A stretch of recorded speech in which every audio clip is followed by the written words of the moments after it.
देश की सबसे पसंदीदा बहस या और बहस के शो देश की बहस में दीपक चौरसिया। मैं दीपक चौरसिया आप तमाम दर्शकों और तमाम पैनलिस्ट को सादर नमस्कार करता हूं, उनका सादर अभिवादन करता हूं। आप जानते हैं देश का ये इकलौता बहस का शो है जो अपने घरों से दर्शकों को जोड़ता है और उनकी अपने बड़े बड़े पैनलिस्ट, राजनीतिज्ञों, एक्सपर्ट्स और डॉक्टर से बात कराता है। उनकी ही बातचीत के आधार पर बहस की दशा और दिशा दोनों को हम तय करते हैं और उनसे सवाल भी पूछते हैं और एक ओपिनियन भी बनाने की कोशिश करते हैं कि देश की बहस का इस मुद्दे पर क्या ओपिनियन है। यही नहीं, हम सुबह से दर्शकों से 3 सवाल पूछते हैं जिसके आधार पर दर्शक जिस विषय को तय करते हैं उसी विषय के आधार पर हम देश की बहस में मुद्दे को बनाते हैं, मुद्दे को चुनते हैं और उस पर बहस करते हैं। आज ग्राफिक के जरिए देख लेते हैं कौन सा मुद्दा आज आया है। आज प्रधानमंत्री ने किसान सम्मान निधि दी, इसके बीच उन्होंने कोरोना के बारे में भी बात की। कोरोना काल में किसानों को सौगात, राजनीति क्यों, इसे 65% लोगों ने वोट देकर देश की बहस का मुद्दा बनाना चाहा है। सवाल यहाँ कई सारे हैं। आज प्रधानमंत्री नरेंद्र मोदी ने देश के किसानों से बातचीत की, उन्होंने किसान सम्मान निधि के लाभार्थियों से मिले और साथ ही साथ जो खेती किसानी को लेकर विभिन्न योजनाएं चल रही हैं उसमें अच्छा करने वाले किसानों से सीधा संवाद भी किया। प्रधानमंत्री ने अपने भाषण के अंदर साफ साफ कहा कि किसानों के फायदे के लिए सरकार ने कई काम किए हैं। उन्होंने ये भी बताया कि गेहूं और धान की रिकॉर्ड खरीदारी हुई है, यानी एमएसपी पर जो संशय और संदेह पैदा किया जा रहा था उसको भी प्रधानमंत्री नरेंद्र मोदी ने दूर करने की कोशिश की। कोरोना पर भी उन्होंने महत्वपूर्ण बातें कही। उन्होंने कहा गांव के अंदर कोरोना फैल रहा है और गांवों ने देश को कभी निराश नहीं किया है। साथ ही साथ उन्होंने ये भी कहा कि इस नाजुक मौके पर हिम्मत नहीं हारना चाहिए और मेरा भी आपसे यही निवेदन है कि भले से कितनी भी दिक्कतें आ जाए हिम्मत ना हारे, क्योंकि अगर हिम्मत बनी रही तो उसके बाद हर मुश्किल हल हो जाती है। आइए देखते हैं आज दिन भर कोरोना और किसानों के मुद्दे पर क्या कुछ हुआ। भयानक महामारी और अदृश्य हमला बोलने वाले दुश्मन कोरोना वायरस ने अब गांव का भी रुख कर लिया है और कोरोना काल में विपक्ष के हमले को झेल रहे पीएम नरेंद्र मोदी ने किसानों को ऐसे मुश्किल वक्त में भी राहत पहुंचाई है। पंजाब के किसानों के बैंक खाते में करीब 18,000 करोड़ रुपए और हरियाणा के किसानों के बैंक खाते में 9,000 करोड़ रुपए उनके बैंक अकाउंट में जमा हो चुके हैं। अपना पूरा पैसा अपने बैंक खाते में पाने का संतोष क्या होता है, ये पंजाब और हरियाणा के किसान भी अनुभव भी कर रहे हैं और मुखर होकर बोल भी रहे हैं। धान गेहूं की एमएसपी पर रिकॉर्ड खरीद और किसान निधि की किश्त मिलने से किसान राहत महसूस कर रहे हैं। जो 2000 आप बेचता है इसी में बहुत मदद मिलता है, काम आ जाता है। फायदा ऐसा हो गया, पहले जैसे कभी नहीं हुआ था। डिपार्टमेंट ऑफ एग्रीकल्चर ने एक रेफ्रिजरेटर वैन मुहैया किया, फैसिलिटेट किया मुझे। दूसरी ओर आंदोलनकारी किसान अलग मंशा से ही बॉर्डर पर डटे हैं, वहीं विपक्ष भी कृषि कानून को लेकर हमलावर है। अब तक 18 करोड़ लोगों को टीका लगा है, लेकिन लगातार टीका टिप्पणी वाली सियासत जारी है। कांग्रेस नेता राहुल गांधी ने ट्वीट किया है कि भारत सरकार की वैक्सीन नीति समस्या को बढ़ा रही है। वैक्सीन खरीद को केंद्रीकृत किया जाना चाहिए और वितरण का विकेंद्रीकरण किया जाना चाहिए। भारत ये बर्दाश्त नहीं कर सकता। देश की बहस में चर्चा है कि आखिरकार किसानों को प्रधानमंत्री ने मुश्किल वक्त में भी सौगात दी, लेकिन विपक्ष समेत आंदोलनकारी किसान ताजा हालात को दरकिनार कर क्या राजनीति कर रहे हैं, जबकि पीएम मोदी लड़ेंगे और जीतेंगे का आह्वान कर रहे हैं। तो देश की बहस में आप जानते हैं हम आपसे एक सवाल पूछते हैं और शो के अंत में आपको बताते हैं कि देश की बहस के दर्शकों की इस सवाल के बारे में क्या राय है। आज का सवाल भी कोरोना से ही जुड़ा हुआ है और आज का सवाल देश की स्पिरिट से जुड़ा हुआ है और आज का सवाल हम आपको ग्राफिक्स के जरिए बताते हैं। कोरोना को लेकर बहुत नकारात्मकता फैल रही है, ये नहीं हो रहा है, वो नहीं हो रहा है, सरकारें काम नहीं कर रही हैं, देवी शेट्टी जो कि जाने माने एक्सपर्ट है, उनका यह भी कहना है कि अगर ऐसे हालात किसी और देश में भी आ जाते तो उनके यहाँ भी ऐसी ही दिक्कत होती। मैं सरकार को डिफेंड नहीं कर रहा हूँ, लेकिन हकीकत यह है कि जितने केसेस भारत के अंदर आए हैं वो भी अपने आप में एक रिकॉर्ड है। इटली और अमेरिका की व्यवस्था किस तरह से चरमराई थी ये हमने पहले दौर के अंदर देखा था। इसीलिए हम नकारात्मकता से जुड़ा आज का सवाल पूछ रहे हैं, क्या नकारात्मकता से कोरोना की जंग जीती जा सकती है, हाँ या नहीं में आप जवाब दे सकते हैं। आप हमारे वेबसाइट पर जा सकते हैं, आप हमारे मोबाइल ऐप पर जा सकते हैं, आप हमारे ट्विटर हैंडल पर जा सकते हैं, आप हमारे फेसबुक पेज पर जा सकते हैं। कार्यक्रम के बारे में अगर आपकी कोई राय है, सुझाव है या आप शो के अंदर शामिल होना चाहते हैं तो हमें 9711002266 पर व्हाट्सएप करें। शुरू के आधे घंटे हमारे साथ दो खास मेहमान होंगे और सीधी टक्कर होगी दोनों के बीच। मेरे साथ जुड़ गई हैं भारतीय जनता पार्टी की राष्ट्रीय प्रवक्ता और भुवनेश्वर से सांसद पूर्व IAS अधिकारी अपराजिता सारंगी जी, और दूसरी तरफ से भी महिला प्रवक्ता मेरे साथ है।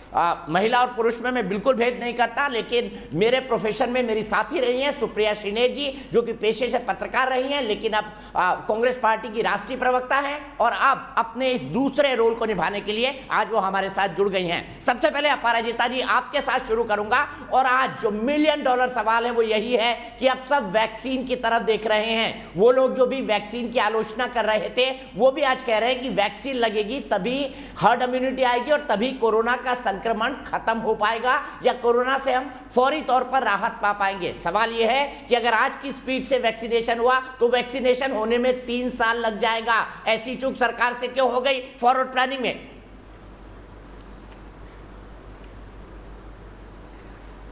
आप सबको मेरा नमस्कार।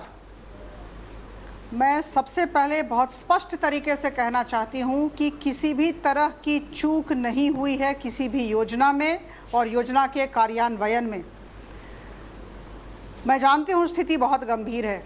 अगर देश में प्रतिदिन 4 लाख केसेस हों और 3,500-4,000 मौतें हों तो कोई भी किसी भी चैनल में या किसी भी सभा में नहीं बैठ सकता है या बैठ सकती है अपने पक्ष का बचाव के लिए।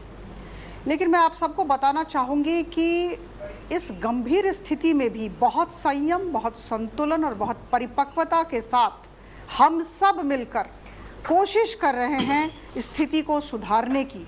और इस दिशा में मैं आप सबको बता दूं, न राजनीति देखी जा रही है और न ही किसी भी अन्य तरह का कारण या लक्ष्य। हमारा गोल, हमारा लक्ष्य सिर्फ एक है, हम अपने देश के लोगों की जान बचाएं। और जान कैसे बचेगी? सुरक्षा कवच देकर। सुरक्षा कवच क्या है? वैक्सीन। देखिए, विगत 24 घंटों में बहुत सारी बातें देश के समक्ष उपस्थापित की गई हैं। सबसे बड़ी बात है कि हमारे प्रधानमंत्री जी सबके समक्ष आए थे और उन्होंने बहुत सारी बातें रखी। वैक्सीन प्लान, जो वैक्सीनेशन की योजना है, पारदर्शिता के साथ पूरे देश के समक्ष रखी गई है। 1,92,00,000 डोज अभी 31 मई तक सारे राज्यों में जा रहे हैं। और मैं आपको बता दूं, इस विषय में 3 दिन पहले जो यूनियन हेल्थ सेक्रेटरी है उन्होंने मीटिंग ली थी। एक्सपर्ट ग्रुप की मीटिंग थी, राज्य सरकारों के सचिवों के साथ मीटिंग थी। उन्होंने बहुत अच्छे तरीके से कहा था, बहुत स्पष्ट तरीके से कहा था कि 15-15 दिन का जो डिमांड है वो एसेस करके जितनी राज्य सरकारों को ज़रूरत है उस ज़रूरत की पूर्ति हम करेंगे। और उसी को मद्देनज़र रखते हुए 1,92,00,000 अभी जा रहा है। पहली बात। दूसरी बात मैं आपको कह दूं, हम सब जानते हैं कि दिसंबर तक 216 करोड़ डोजेज हो जाएंगे। और एक एक करके आपको ये भी ज्ञात होगा कि 2 वर्ष से 18 वर्ष के जो बच्चे हैं हमारे, इसके लिए भी एक जो कोवैक्सीन थी उसने भी क्लिनिकल ट्रायल पार कर लिया है। तो हमने अपनी स्पीड बहुत बढ़ा दी है। मैं मानती हूँ इस बात को, मैं मानती हूँ। देखिए, मैं भारत की नागरिक भी हूँ। मैं मानती हूँ कि टीदिंग ट्रबल्स होते हैं। जैसा कि आपने कहा, देवी शेट्टी जी ने जो कहा है, दूसरी लहर इतनी प्रबल होगी ये हमें ज्ञात नहीं था। ये श्री राघवन जी ने भी कहा, principal scientific adviser, we have to trust the scientific process and we have to trust our scientist and doctors. इन्होंने भी कहा था कि इतनी प्रबल होगी हमें पता नहीं था। और इसके बाद जिस तरह की प्लानिंग होनी थी और जिस तरह का कार्यान्वयन होना था, इस दिशा में हम काफ़ी आत्मविश्वास के साथ आज के दिन खड़े हैं। हमारी वैक्सीन प्लान हो गई है और आज प्रधानमंत्री मोदी जी ने प्रधान सेवक के तरह सबके सामने खड़े होकर अपनी बातचीत रखी। जी सीधे मैं सुप्रिया जी के पास चलता हूं। सुप्रिया जी, दिसंबर तक का प्लान दिया है सरकार ने, ब्रेकअप भी दिया है वीके पॉल ने कि 216 करोड़ वैक्सीन कैसे आएगी। साथ ही साथ कोवैक्सीन को जो 2 साल से लेके 16 साल या 18 साल के बच्चे हैं उनके लिए भी ट्रायल करने को कहा है। क्या सरकार के इस प्लान से आप सेटिस्फाई है या ये आपको लगता है कि सेकेंड फेज में जो गलती हुई उस तरह से ये गलती जो 216 करोड़ का जो वैक्सीन की बात सरकार प्रोजेक्शन कर रही है कि दिसंबर तक आ जाएगी, वो वाकई आपको एक फार फेज घोषणा लगती है सरकार की? दीपक जी नमस्कार। मैं सारे देश को ईद की बधाइयां देती हूं और परशुराम जयंती और अक्षय तृतीया की। इस महामारी के दौर में ईश्वर से यही प्रार्थना है कि हम सब लोग सुरक्षित रहें।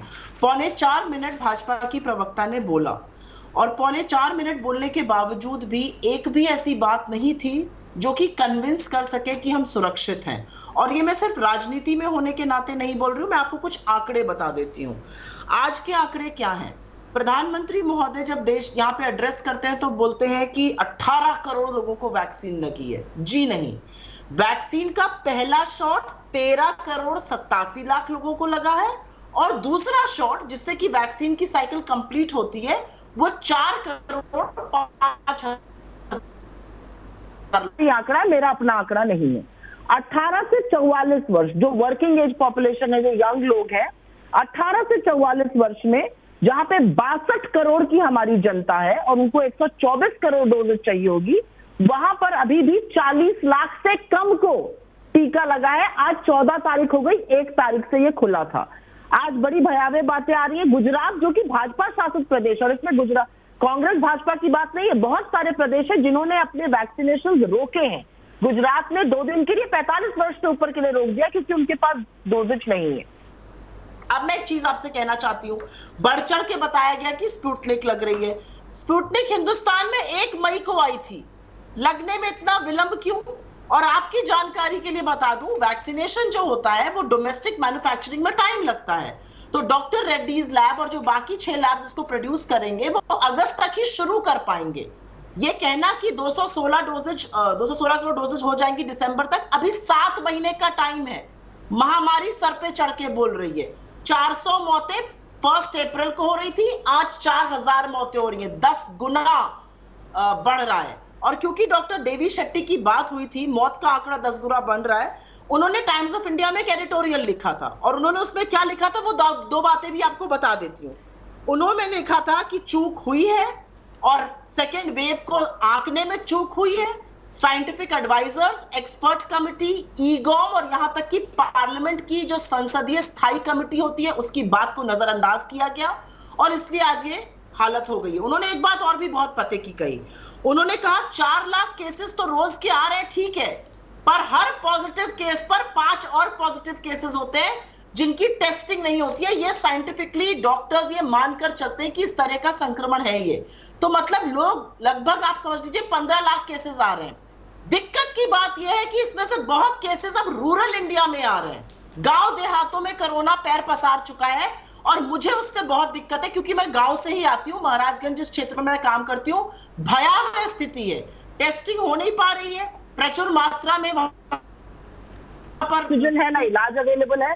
और इसीलिए शायद जब हमें लावारिस लाशें गंगा में तैरती हुई लिखती है तो लगता है कि हम ये 21वीं सदी के भारत की कैसे बात कर सकते हैं, हम कैसे अपनी पीठ ठोक सकते हैं कि कोई चूक नहीं हुई। बिना चूक हुए आज हम मौत का भयानक मंजर देख रहे हैं। आप मुझे बताइए, आज कौन सा ऐसा घर है जिसके घर में पड़ोस में जानने वाले के यहाँ सहकर्मी मित्र किसी ना किसी का कोरोना के प्रकोप से और कुप्रबंधन से दिक्कत ना आई हो? मुझे इस बात का जवाब मिल जाए। और एक बात आपसे और पूछना चाहती हूँ, एक स्थायी पॉलिसी है, इस पॉलिसी का बजट में भी पैसा आता है। 75,000 करोड़ पिछले साल था, इस बार उसको घटाकर पीएम किसान सम्मान निधि को घटाकर 65,000 करोड़ का कर दिया गया है। इसकी असलियत सुन लीजिए, जो एक पॉलिसी है उसमें हर 4 महीने पे पैसा आता है। बार बार पीएम आके क्यों अनाउंस करते हैं? अगर पीएम किसानों के लिए अनाउंस करते हैं तो पीएम उन कॉर्पोरेट के लिए क्यों नहीं अनाउंस करते जिनकी लोन माफी होती है? पीएम क्यों नहीं बताते कि 1.5 लाख करोड़ रुपए का फायदा पहुंचाया गया कॉर्पोरेट को, कॉर्पोरेट टैक्स चार्ज कर, एक भी नौकरी नहीं बनाई उन्होंने? तो शोषेबाजी और ठीक है सुप्रिया जी, यही रुकते हैं, आपने भी लगभग उतना ही वक्त लिया है। ठीक है, सवाल यहां पर खड़ा होता है, सुप्रिया जी का एक लॉजिकल पॉइंट है कि अगर जब आप बड़े लोगों के एनपीओ को माफ करते हैं तब भी ऐसा समारोह हो जाना चाहिए कि भाई हमने फलानी बड़ी कंपनी के इतने एनपीए को माफ कर दिया। किसानों को 2000 देना एक बड़ा इवेंट कैसे हो सकता है? इस सवाल को उठा रही है सुप्रिया सिन्हा जी, और एक लॉजिकल सवाल भी बनता है।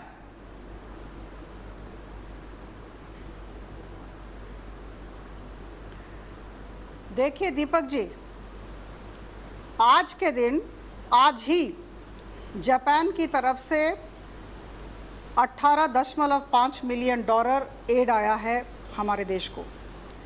कुछ दिन पहले करीबन 14 देशों ने हर तरह के इक्विपमेंट्स हमारे पास भेजे हैं।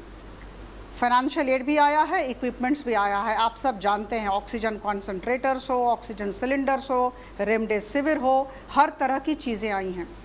आज विभिन्न देशों के लोग हमारे साथ खड़े हैं और सारे नेता हमारे प्रधानमंत्री जी को आश्वासन दे रहे हैं कि हम आपके साथ हैं, आप घबराइएगा नहीं। ये हर जगह होता है, दूसरी लहर भयानक होती है और आपके देश में जनसंख्या बहुत ज़्यादा है, घनत्व बहुत ज़्यादा है, डेंसिटी इज़ वेरी हाई, होता है, हम आपके साथ खड़े हैं। लेकिन हमारे देश के विपक्षी दलों का, कांग्रेस का चरित्र कैसा है? आज के समय उनका व्यवहार उनके चरित्र को दर्शाता है। आज के दिन जब हम सब इतने परेशान हैं, जब हम सब दिन रात काम कर रहे हैं स्थिति को सुधारने में, देखिए विपक्ष की स्थिति क्या है और कांग्रेस कैसा बर्ताव कर रहा है। कांग्रेस को तो प्रधानमंत्री जी के साथ खड़ा होना चाहिए। आज के दिन प्रधानमंत्री जी जब बाहर आते हैं तो इन्हें कष्ट होता है, जब प्रधानमंत्री जी घर के अंदर रहते हैं, काम करते रहते हैं अपने कार्यालय में, तब इनके पेट में दर्द होता है।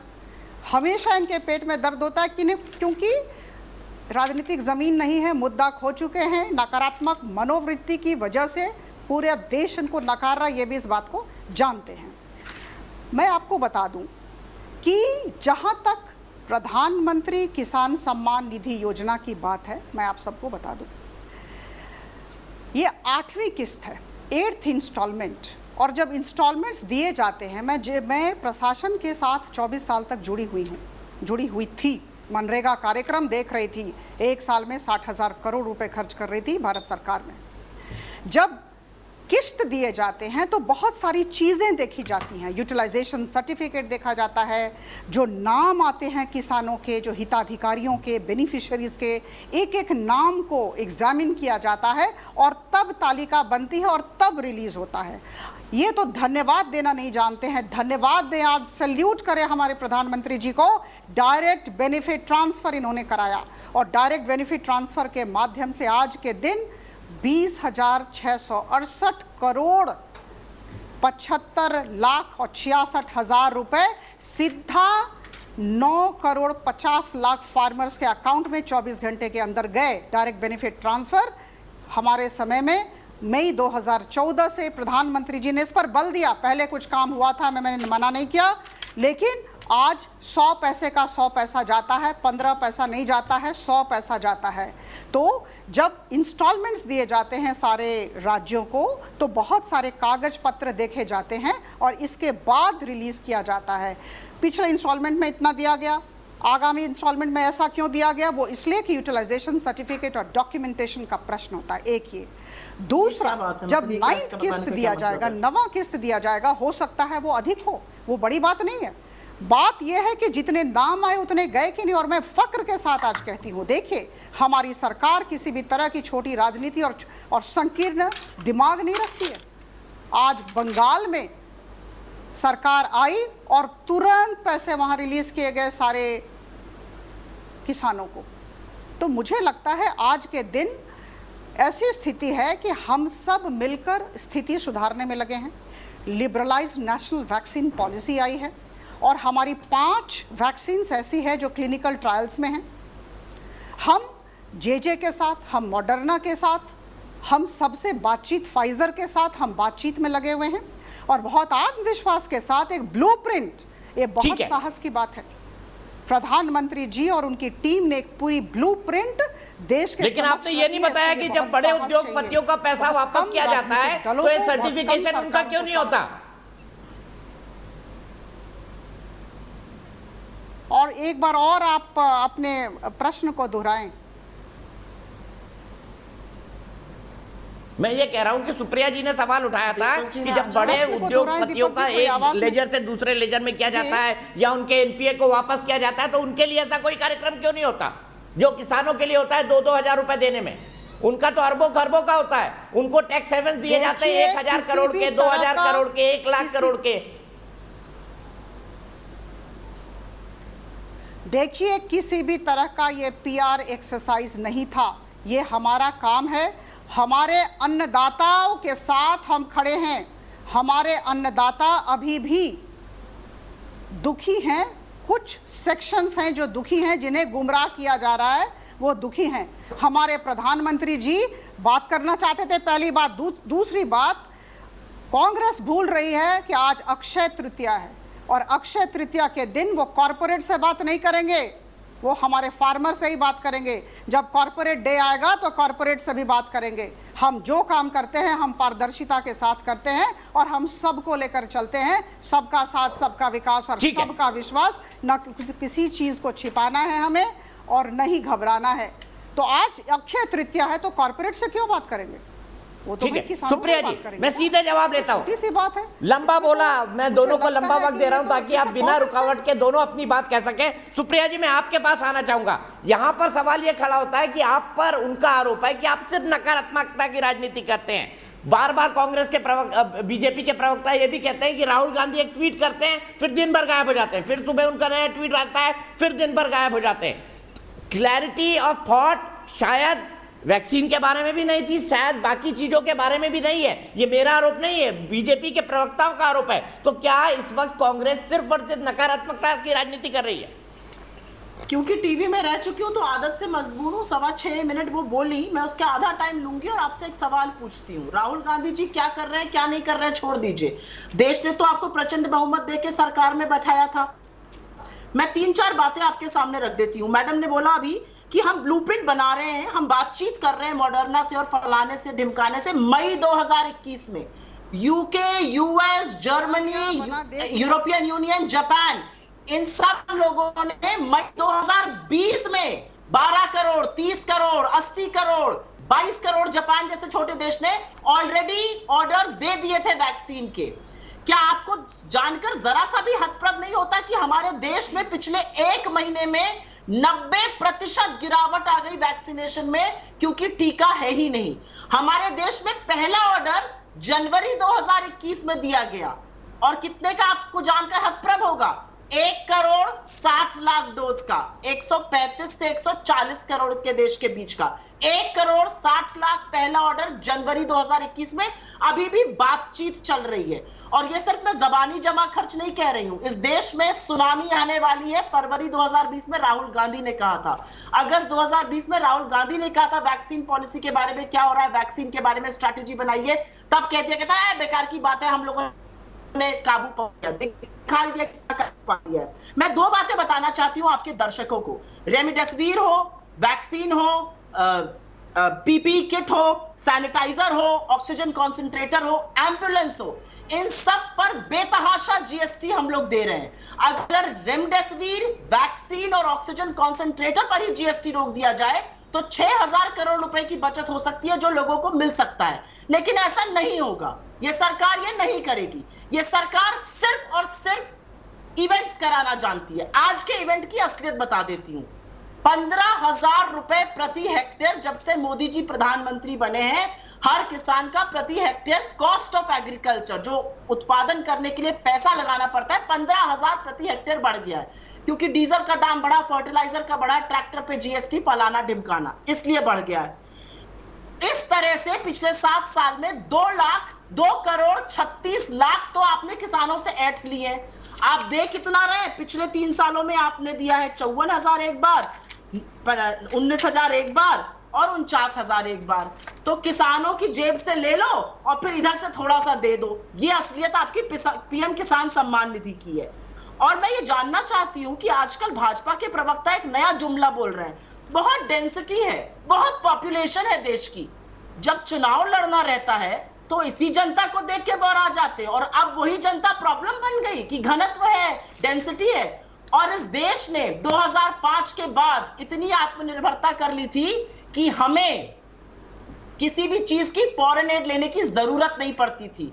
आज आप फॉरेन एड मांगने पर अपनी पीठ ठोक रहे हैं, अपना सीना चौड़ा करके घूम रहे हैं। और एक असलियत कुछ लोगों को बता देती हूं, कोवैक्सीन जो कि सरकार की आईसीएमआर ने मिलकर बनाई थी भारत बायोटेक के साथ, उसका उत्पादन 3 पीएसयूज करेंगे, और वो 3 पीएसयूज वही पीएसयूज हैं जो कांग्रेस के शासनकाल में बने थे। एक 1972 में स्थापित हुआ था, एक 1982 में स्थापित हुआ था, और एक 1988 में स्थापित हुआ था। तो आत्मनिर्भरता तो उस दौरान मिली थी। यहां पर तो फॉरेन एड को लेकर पीठ ठोकी जा रही है, और फॉरेन एड पर भी ढुलमुल रवैया।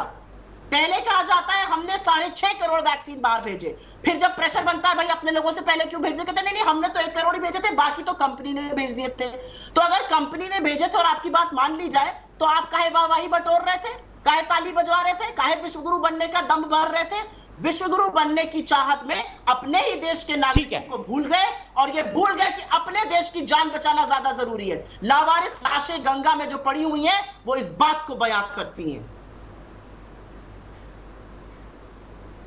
ठीक है अपराजिता जी, अब आप दोनों के पास 2-2 मिनट है, उसी में आपको खत्म करना है क्योंकि 9 बजे का मेरा टाइम हो जाएगा। मेरा बड़ा सीधा सवाल है, क्या गंगा में बहती हुई लाशें जिसका जिक्र किया और जो आजकल इंटरनेशनल न्यूज बनी हुई है, क्या भारत सरकार और राज्य सरकारों की नाकामी का सबूत नहीं है? क्योंकि लाशें या तो उत्तर प्रदेश से आ रही है, बिहार से, दोनों जगह एनडीए की सरकार है। बिल्कुल नहीं। किस राज्य में कौन सी सरकार है इसे अभी मत देखें। हम कांग्रेस से भिन्न पार्टी हैं, हम राजनीति अभी नहीं करते हैं, हम सबकी सामूहिक जिम्मेदारी है ऐसा न हो, दुखद स्थिति है, आगामी दिनों में न हो, इसकी पुनरावृत्ति न हो, मैं कह दूं। दूसरी बात मैं कह दूं कि कांग्रेस की प्रवक्ता कह रही हैं बड़े फक्र के साथ कि राहुल गांधी क्या करते हैं क्या नहीं इससे हमें कोई मतलब नहीं है। आश्चर्य की बात है, टीवी चैनल में बैठकर कह रही हैं इनके नेता क्या करते हैं इनसे इनको मतलब नहीं है। अरे नेता जो करते हैं वही तो परिलक्षित होता है पार्टी में, एक पहली बात। दूसरी बात, जॉन मिल्टन की बात याद आ रही है, full of sound and fury signifying nothing. बड़ी बड़ी बातें लेकिन फिर बाद में कुछ नहीं, विरोध का विरोध, कहीं सकारात्मक मनोवृत्ति नहीं। हम केंद्र सरकार को, हम सारी राज्य सरकारों को सहायता करेंगे, हम गठनमूलक सुझाव देंगे जैसा कि अन्य देश कर रहे हैं, ऐसा इन्हें करना चाहिए। एक दूसरी बात, कभी भी ऐसा न कहें ये भाईचारे की नीति के विरुद्ध है, कभी भी ऐसा न कहें कि दूसरे देश जो हमारे साथ हमारे भाई बहनों की तरह खड़े हैं ये हम पर दया दिखा रहे हैं। दया नहीं दिखा रहे हैं, सहृदयता दिखा रहे हैं।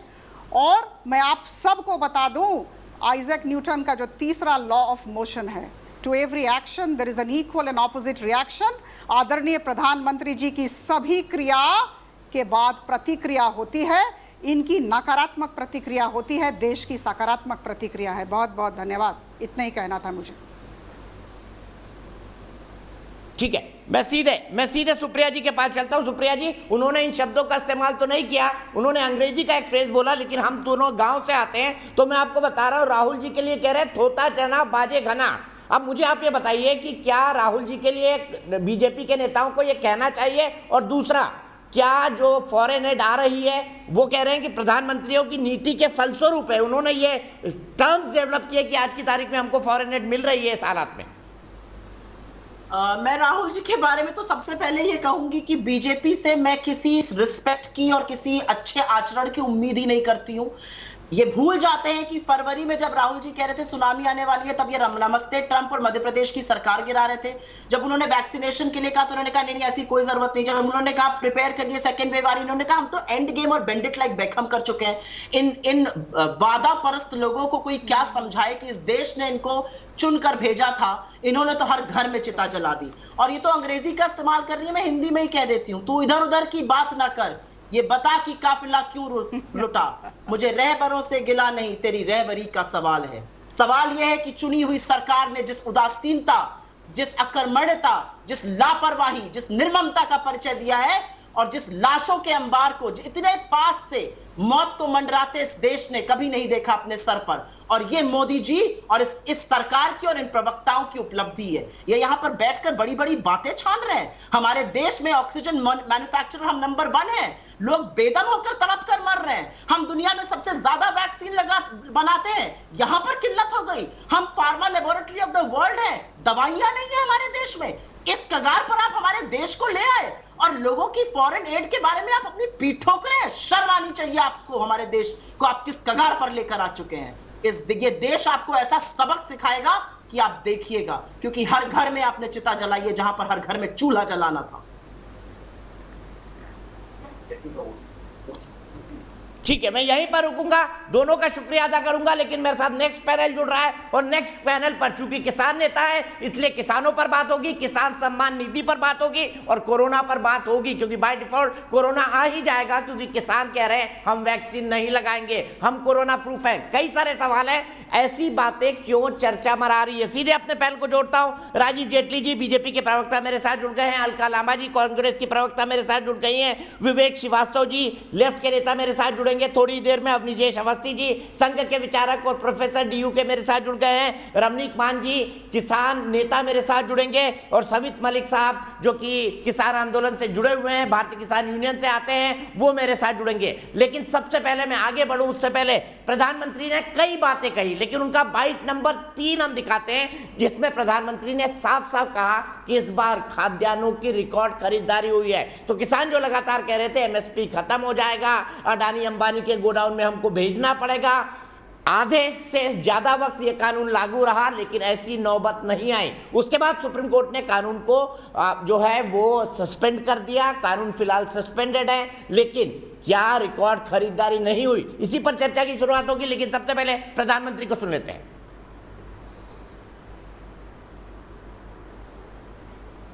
11 करोड़ किसानों के पास लगभग 1,35,000 करोड़ रुपए पहुंच चुके हैं, मतलब कि 1.25 लाख करोड़ से भी ज्यादा सीधे किसानों के खाते में, कोई बिचौलिया नहीं।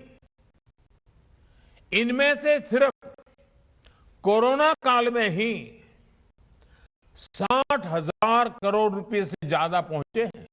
तेजी से सीधे किसानों तक लाभ पहुंचाने का यह काम उपज की सरकारी खरीद में भी बहुत व्यापक स्केल पर किया जा रहा है। मुझे संतोष है कि पंजाब और हरियाणा के लाखों किसान पहली बार डायरेक्ट ट्रांसफर की इस सुविधा से जुड़े हैं। अभी तक पंजाब के किसानों के बैंक खाते में करीब 18,000 करोड़ रुपए और हरियाणा के किसानों के बैंक खाते में 9,000 करोड़ रुपए सीधे उनके बैंक अकाउंट में जमा हो चुके हैं। अपना पूरा पैसा अपने बैंक खाते में पाने का संतोष क्या होता है, ये पंजाब और हरियाणा के किसान भी अनुभव भी कर रहे हैं और मुखर होकर बोल भी रहे हैं। पहले धान की और अब गेहूं की भी रिकॉर्ड खरीदी हो रही है। इस वर्ष अभी तक बीते वर्ष की तुलना में लगभग 10% अधिक गेहूं एमएसपी पर खरीदा जा चुका है। अभी तक गेहूं की खरीद का लगभग 58,000 करोड़ रुपए 58,000 करोड़ रुपए सीधे किसानों के खाते में पहुंच चुका है। सबसे बड़ी बात ये कि अब किसान जो उपज मंडी में बेच रहा है उसको अब अपने पैसे के लिए लंबा इंतजार नहीं करना पड़ता। तो अलका लांबा जी, शुरुआत में आपसे ही करूंगा। आप कह रहे थे जैसे ही कानून आएंगे एमएसपी खत्म हो जाएगा। प्रधानमंत्री ने तो कहा 10% ज्यादा खरीद अब तक हो चुकी है और खरीद होना अभी भी बाकी है। नहीं, देखिए, प्रधानमंत्री जी ने आधा भरा गिलास दिखाया, अपना कंधा थपथपाया, मीडिया में लोग आउटलुक मैगजीन में बड़ा बड़ा लिख कर आया, लापता, नाम था भारत सरकार, उम्र थी 7 साल, सूचित करे देश के नागरिकों को। तो बहाना था आए, चलिए आए। अब ये कहते हैं हमने डाला। आपने डाला नहीं, आपने डाका डाल के निकाला है। कैसे निकाला है? आप कह रहे हैं कि आपने किसानों को 19,000 करोड़ दिया। ऐसा बोलते जैसे हर किसान को 19,000 करोड़ दे दिया। अगर आप इसको भाग करेंगे ना तो पता लगेगा प्रति किसान हर महीने मात्र 500 रुपया आ रहा है। और 500 रुपया डालकर डाका डाल के निकाला क्या है? डीएपी खाद जो आती थी 1200 रुपए में, वो 1900 रुपए करके 700 रुपया बढ़ाकर सीधा 700 रुपया निकाला। डीजल का आप देख लीजिए, दाम बढ़ा दिए गए। बीज खाद यानी कि आप 10,000 रुपया किसानों की जेब से अब हर महीने खाद के रूप में, आप उनके डीजल के रूप में, बिजली के रूप में सब्सिडी जो उनके उपकरणों पर है उससे 10,000 निकालकर 500 रुपया डालकर अपनी पीठ थपथपा रहे हैं। ये तब है जब महामारी है कोरोना में, लोग बिल्कुल जो है बेहाल हो गए, महंगाई बढ़ रही है। टमाटर का अभी मुजफ्फरपुर के मैं देख रही थी, बिहार में टमाटर के किसानों को उनका रेट नहीं मिल रहा। ये बड़ी बड़ी बातें, यहाँ गेहूं अनाज के अलावा भी बहुत चीजें हैं जिसके दाम नहीं मिल रहे और लोग सड़कों में अपने फल सब्जियां टमाटर फेंक रहे हैं। उनकी कौन सुनेगा? 500 रुपया। मैं आपको पूछती हूँ दीपक जी, आप सारे काम छोड़ दीजिए, एमएसपी तो नहीं होना चाहिए। आपने किया था अलका जी। अलका जी, मैंने सवाल पूछा कि आप क्या जवाब दे रही है? फल और सब्जी का एमएसपी नहीं होना चाहिए तो कांग्रेस के समय का डिसीजन है अलका जी, ये कोई आज का डिसीजन थोड़ी है। कर रही हूँ बिल्कुल नहीं। एमएसपी पे कानून लाने की बात है, किसान अड़े हुए 6 मैं दामी की बात बता रहा हूँ आपको। जिस एमएसपी के नाम पे आपने इतना हल्ला मचा रखा है, पहले उस एमएसपी को तो समझ लीजिए किन किन चीजों पर मिलता है। कानून ला रहा हूँ मैं, उस कानून को मैं रद्द कर रहा हूँ जिसे सुप्रीम कोर्ट ने सही नहीं माना और रोक लगा दी। मैं उस कानून को रद्द कर रहा हूँ। मैं एमएसपी कानून ला रहा हूँ और मैं वायदा करता हूँ किसानों को राजीव जेटली जी, राजीव जेटली जी, उस पे एक शब्द नहीं कहा।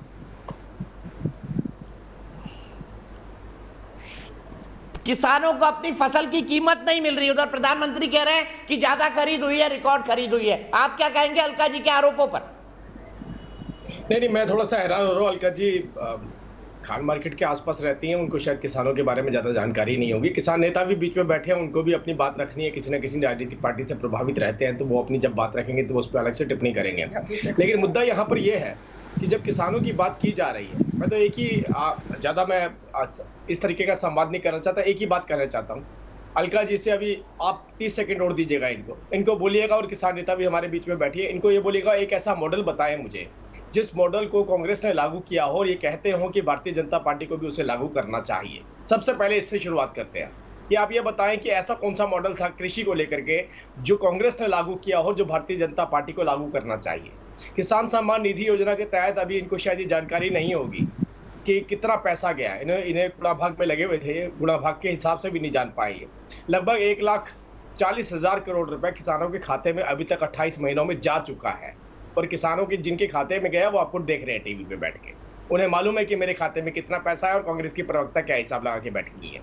दूसरी बात, इस देश के अंदर अभी तक जितना भी रिकॉर्ड, जो प्रोक्योरमेंट की बात आ रही है, जितनी भी प्रोक्योरमेंट आज तक हुई है, मैं अभी पेंडेमिक की बात नहीं कर रहा हूँ, पेंडेमिक से पहले भी बात कर रहा हूँ, 2014 के बाद आज तक वो कांग्रेस के किसी भी सरकार के अंदर उतनी प्रोक्योरमेंट नहीं हुई, किसी राज्य के अंदर उतनी प्रोक्योरमेंट नहीं। तो ये अपने आप में दर्शाता है कि एमएसपी की प्रोक्योरमेंट हमारी बढ़ी है। तीसरी बात, किसानों को लेकर के जब हम बात कहते हैं तो किसानों क्या फसल, वो केरला का कोकोनट केरला में रहता था, केरला की काली मिर्च केरला में रहती थी, वो गल्फ में तो जा सकती थी लेकिन हमारे देश को नहीं मिल पाती थी। किसान ट्रेन, किसान रेल किसने चलाई? वो भी भारतीय जनता पार्टी ने चलाई, ताकि हर किसी की फसल एक जगह से दूसरी जगह पर जा सके। अब सबसे महत्वपूर्ण बात यह आती है कि 14 लाख करोड़ रुपया किसानों के लिए भारतीय जनता पार्टी की सरकार में रखा गया पहली बार। ठीक है, उस 14 लाख करोड़ रुपए में ग्रामीण विकास, ग्राम की सड़कें, पंचायत भवन, पंचायत सिस्टम, ठीक है, मैं यहीं पे रोकूंगा आपको, यहीं पर रोकूंगा आपको। सुना रहा हूँ मैं, अगली डिबेट के लिए बता रहा हूँ। अगली डिबेट के मैं लिए आ रहा हूँ विवेक जी, आप ही के पास आ रहा हूँ। मेरे एक दर्शक है श्याम सुंदर जबलपुर से, श्याम सुंदर जबलपुर से मेरे साथ है। उसके बाद विवेक श्रीवास्तव जी के पास जाऊंगा। श्याम सुंदर जी बताइए, क्या प्रधानमंत्री ने जो कहा उससे आप सहमत हैं, और क्या आपको भी लगता है कि एमएसपी चली जाएगी इन कानूनों से किसान की? जी बिल्कुल, एमएसपी चली जाएगी इससे किसानों की, क्योंकि मतलब प्रधानमंत्री जी को और वित्त मंत्री जी को ये पहले सोचना चाहिए कि 5 एकड़ खेती स्वयं लें और करें। फिर किसान की स्थिति क्या होती है, कर्जदार हो जाता है किसान, और चुकाते चुकाते कर्ज उसका बुढ़ापा निकल जाता है। मैं पूछना चाहता हूँ, डीजल के जो रेट बढ़ाए गए, वो उद्योगपतियों को भी डीजल उसी रेट दिया जाता है, किसानों को भी उसी रेट डीजल दिया जाता है। आज डीएपी के रेट बढ़ा दिए गए, गेहूं के रेट तो 1975 ही है, और गेहूं की बात जो की जा रही है, खरीदने की बात की जा रही है। मैं एक शब्द आपसे कहना चाहता हूं कि किसानों के पास गेहूं मार्च महीने में गेहूं उपलब्ध हो गया था 15 मार्च के आसपास, और मध्य प्रदेश शासन या मतलब सेंट्रल गवर्नमेंट ने जो खरीदी की है वो अप्रैल में खरीदी की है। जो मंडियों में गेहूं बेचा गया, हजारों लाखों टन मंडियों में छोटे किसान हम जैसे किसानों ने गेहूं बेचा गया, वो गेहूं भी जाकर के फिर से गवर्नमेंट के उसमें तुलाया गया है। ये सत्य बात है, इसकी जांच होना चाहिए, क्योंकि गेहूं जो है किसान ने आधा गेहूं तो पहले मंडियों में बेच दिया गया था 1400 के रेट, 1500 के रेट। इसमें किसानों को क्या फायदा हुआ? डीएपी के रेट बढ़े, क्या बोलते कीटनाशकों के रेट बढ़ा दिए गए। 90% किसान एमएसपी पर नहीं बेच पाते हैं। मैं आपके दर्द को समझता हूँ। 90% किसान एमएसपी पर नहीं बेच पाते, वो साहूकार पर बेचता है, और एमएसपी का फायदा साहूकार को होता है। विवेक श्रीवास्तव जी, आपने केरल का चुनाव लड़ा, आपने टिगरी बॉर्डर की मांग क्यों नहीं पहुंचाई वहां पर कि यहाँ पर भी मंडी सिस्टम लागू कर दीजिए? सुन लीजिए, सबसे पहले आप मंडी के लिए बिल्कुल यहाँ पर दिल्ली में छितराए हुए, और केरल में आप मांग भी नहीं करते हैं। गजब बात है। Half knowledge is dangerous. Deepak Chaurasia ji, half knowledge is dangerous. पहले मैं आपको बता देता हूँ कि आजादपुर की फल मंडी के प्रमुख ऑफिस बियरर्स में मैं भी, जितने कम्युनिस्ट हैं उनकी हाफ नॉलेज होती है, क्योंकि वो दूसरे चश्मे से दुनिया को देखते ही नहीं है, वो अपने ही चश्मे से दुनिया को देखते हैं। जितनी हाफ नॉलेज कम्युनिज्म वालों को होती है, उतनी किसी को नहीं होती है। बिल्कुल नहीं सर, सबसे साइंटिफिक कम्युनिस्ट हैं जो अंधविश्वास इसीलिए बर्बाद हो गया पूरे दुनिया से। नहीं, बर्बाद से कुछ नहीं होगा, बर्बाद तो ये कर रहे हैं, हर घर में चिता जल रही है, इसीलिए खत्म हो गया दुनिया से। हाँ, हर घर में एक चिता जल रही है, बर्बाद खत्म हो गया दुनिया से। इसीलिए जीत के थोड़ी आप आते हैं, आप एक आध छोटे मोटे राज्य में बने हुए हैं। बैठे हैं केरला में, अभी भी हर जगह है, ऐसा नहीं है, तो वो एक अलग डिबेट है। लेकिन अब मैं आ जाता हूँ आपके केरला वाली बात पे। वहीं बैठे रहेंगे आप। नहीं, आप सुनिए, कैश क्रॉप्स में और दूसरी क्रॉप्स में एक फर्क होता है, उस फर्क को समझिए। गेहूं को कोकोनट से नहीं नापा जाता, जैसा यहाँ बैठ के राजीव जेटली नाप रहे थे। दूसरी बात जो मैं आपको बता दूं, आजादपुर की फल मंडी के यूनियन के ऑफिस बियरर्स में से मैं भी प्रमुख ऑफिस बियरर्स में से हूँ। क्यों धान नहीं होता केरल में? सुनिए सर, चावल नहीं होता केरल में के साथ रेगुलर बेसिस। अरे मुझे बताइए ना, चावल नहीं होता क्या केरल में? अरे भैया, कैश क्रॉप्स के कानून बताइए ना, चावल होता है केरल में नहीं होता है? अरे भैया सुनो पहले, आप सुनिए पहले। सर चावल होता है कि नहीं केरल में? बताइए। एक्सपोर्ट के लिए, उसके एक्सपोर्ट के लिए बताइए, चावल होता है केरल में? आप एमएसपी देते हैं चावल पे? अरे आप सुने सर पहले, आप चावल का एक्सपोर्ट, गेहूं का एक्सपोर्ट, चावल होता है केरल में, वो सर एसेंशियल कमोडिटीज में है। और दूसरी चीज है, अगर आप रबर प्लांटेशन की बात करते हैं या कोकोनट की बात करते हैं, वो कैश क्रॉप्स हैं, उनको एक्सपोर्ट होना चाहिए। पहले केरल की खेती को समझिए, वो आप समझते नहीं है। और केरल को उत्तर प्रदेश और पंजाब से जोड़ करके कैश क्रॉप को होती है, पर चावल नहीं होता क्या? उसको एमएसपी पर क्यों नहीं खरीदते आप केरल में? सर जी मेरी बात सुनिए, वहां पे जो मेजोरिटी उसको क्यों नहीं खरीदते एमएसपी पे? फिर क्यों मंडी वहां नहीं है? चावल नहीं होता क्या केरल में? अरे भैया क्यों नहीं है वो भी समझो। अंगूठा छाप की तरह हम दोनों को चावल होता है कि नहीं होता है ये बताइए, हाँ या ना में? चावल होता है केरल में? सर मेन क्रॉप चावल होता है केरल में, नहीं होता है। मैं फिर कह रहा हूँ, आपको आप नहीं समझना चाहते हैं, आप जबरदस्ती थोपना चाहते हैं। अरे केरल के अंदर कैश क्रॉप ज्यादा है, कोकोनट, कॉफी, स्पाइसेस, रबर, इनका एक्सपोर्ट होना चाहिए। ये एसेंशियल कमोडिटीज नहीं है। अगर ये एमएसपी में नहीं भी आती, फर्क नहीं पड़ता। ये जवाब नहीं दे रहे, चावल होता है कि नहीं होता है? देश में दूसरी बात सुनिए पहले, एमएसपी पर नहीं आती, फर्क नहीं पड़ता। अपनी जयसवती जी जवाब दीजिए। सुनिए आप, सुनिए पहले दूसरी बात, ये जो झूठ है इसकी सच्चाई इन्हीं राजीव जेटली के मंत्री तोमर जी ने बोली, जिन्होंने कहा हम एमएसपी गारंटी नहीं कर सकते। ये तो अच्छी बात क्योंकि या तो एमएसपी प्राइवेट खरीदार होगा, एमएसपी से बेहतर तो हम एक्सपोर्ट कर पा रहे हैं। उसको अरे श्रीवास्तव जी, आपने तो अच्छी बात कह दी। एमएसपी किसानों को आप पहली बार तो आपने अच्छी बात बोली है। एमएसपी नहीं, अब किसान नेता बोलेंगे केरला को तो अलग कर दो। ठीक है सर, ठीक है, आपने अपनी बात कह ली। नरेंद्र तोमर ने क्या कहा था, मैं दूसरी बार आपको तब बता देना अमरीश जी, केरल में एमएसपी की जरूरत नहीं है, दिल्ली में एमएसपी की जरूरत है, पंजाब में एमएसपी की जरूरत है, हरियाणा में, और चावल वहां पर नहीं पैदा होता केरल के अंदर। दीपक एक बड़ी साफ सी बात है, जो किसानों के नाम पे आंदोलन चला रहा है उसकी हकीकत पूरे देश ने देखी है। ये सिर्फ वो आड़तीय बिचौलिए हैं, जैसा कि आपने कहा, और अभी जबलपुर वाले कह रहे थे कि किसानों ने पहले बेच दिया साहूकारों को। अरे वो बेचना नहीं पड़ेगा ना, उनको उतना ही पैसा मिलेगा। अभी भी वही कर रहे हैं। कहाँ गया एमएसपी तुम्हारा? एमएसपी के एमएसपी आप बीच में मत बोलिए। देखो बात सुनो, विवेक तुम बोल चुके हो ना, विवेक तुम बोल चुके हो, तुम बोल चुके हो। अरे तुम बोल चुके हो, तुम बोल चुके हो ना, तुम बोल चुके हो। आपके एग्रीकल्चर मिनिस्टर ने कहा नहीं देगा, और कहा है कि सरकार प्राइवेट बायर को बाध्य नहीं कर सकती है किसानों को एमएसपी देने के लिए, इसलिए इस बिल में एमएसपी का प्रावधान नहीं है। अरे सुन लीजिए विवेक जी, हर के बीच में बोलते हैं, उनको कंफ्यूज करने दीजिए ना, फिर मैं आपके पास आऊंगा, मेरे पास बहुत वक्त है अभी। दीपक ऐसा है कि अगर एमएसपी की गारंटी चीन दे देगा तो यहाँ पे ये कह देंगे, नहीं देगा तो वो भी नहीं देंगे। इनको यहाँ से हिंदुस्तान से मतलब नहीं है कोई। चीन ने बायोवार की आज तक ये चीन के खिलाफ बोल सकते हैं। और हैरत की बात मैं बताता हूँ कहां से आया।